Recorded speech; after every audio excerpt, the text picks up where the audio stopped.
Half marathon training week 4. It's Wednesday already. Haven't done anything. Spent a lot of time on my feet though. Fortunately, the wildfire smoke and air quality here continues to be garbage. So it hasn't really been good enough to run outside or do anything outside really.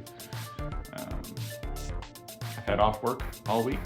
We had this planned as a little bit of a staycation, and the weather outside has made it very difficult to justify doing things. So that's where I'm at. I'm actually about to go to gym with my wife. She goes to a nice gym. They've got a treadmill. She can use guest passes, so gonna leverage that to get the first run in for the week. Not entirely sure what the run's gonna entail. Probably shorter, because I don't know how much I'm gonna enjoy running on a treadmill, but I'll have plenty of time to really do whatever I want. So maybe I'll get the long run in early. Wednesday long run sounds wrong, but I don't know if I'm gonna have a chance to do one at the weekend because of the air quality.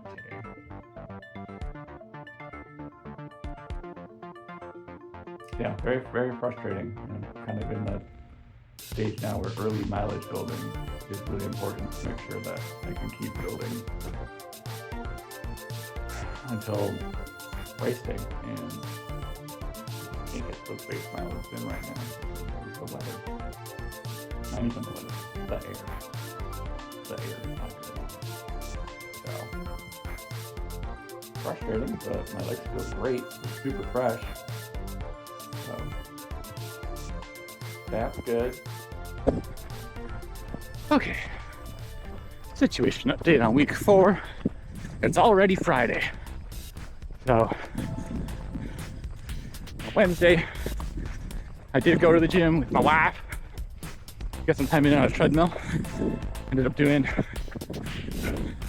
just over a 5K progression run. I think I love progression runs, man. I think I'm definitely in the minority of that opinion. There's just something about starting easy, starting to build as everything fully warms up, and then just carrying that momentum through your entire run.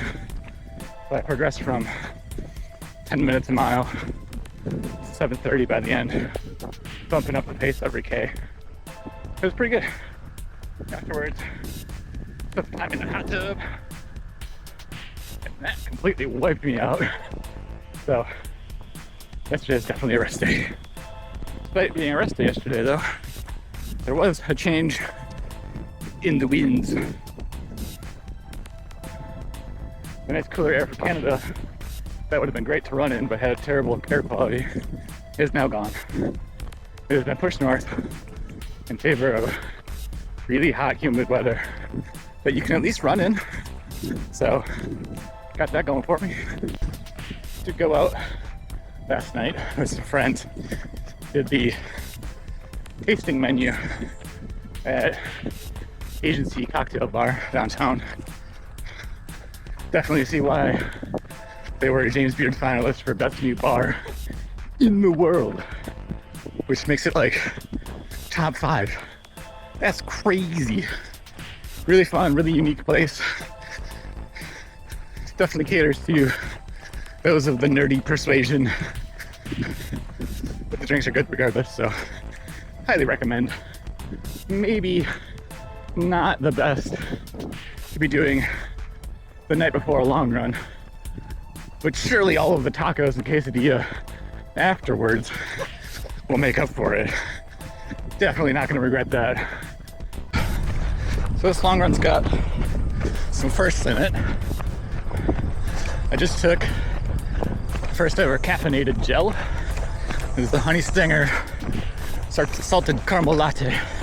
It's also first gel that isn't fruit flavored. So it's not terrible, but definitely not a huge fan of how thick their gels are compared to like an SIS gel, which is just much more liquidy.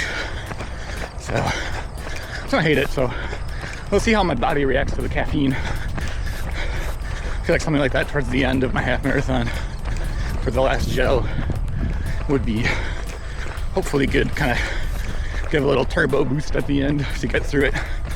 So we'll see. Just reached the turnaround point, going for about 60 minutes of moving time.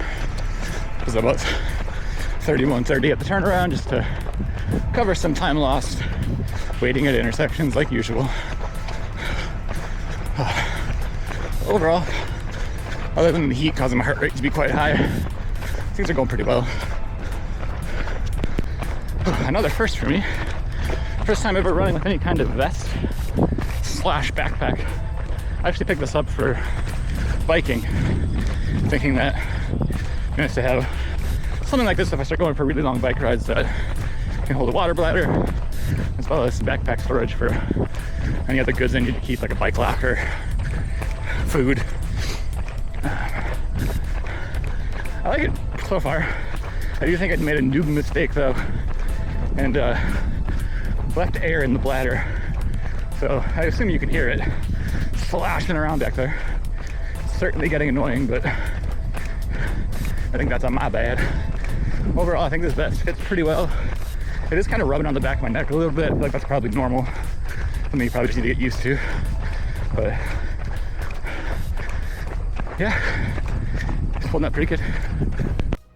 Overall, I think the long run was pretty successful. The caffeine gel, I think, did what I kind of expected out of it. Running conditions were a bit brutal. So I think it was less of a boost from the gel as much as it just kind of kept me going and kept the energy levels up enough. Looking at the stats after now, I did actually notice that I did speed up over the last couple of miles just a little bit. I didn't feel like I was speeding up, I felt like I was dying. So yeah, probably pretty good indication that I reacted well to the gel. The caffeine was kind of a thing that I thought I would handle fine, just because I do drink a good amount of coffee. So yeah, as expected, it didn't really cause me any stomach issues or anything. Felt fine, still feel fine. Yeah, so that worked well. That ended up being just over 10K run, so needing to get up to over 20K in like 8 weeks. I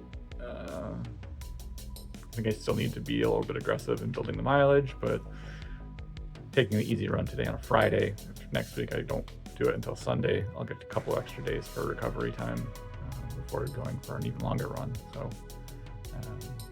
it's gonna be the plan for the next week.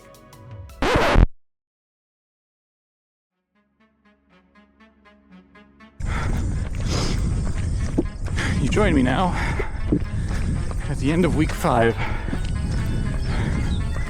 Getting my first run in over a week. We were definitely victims of the heavy rain and flooding. And it just kept raining. I mean, it literally sounded like we were on a boat.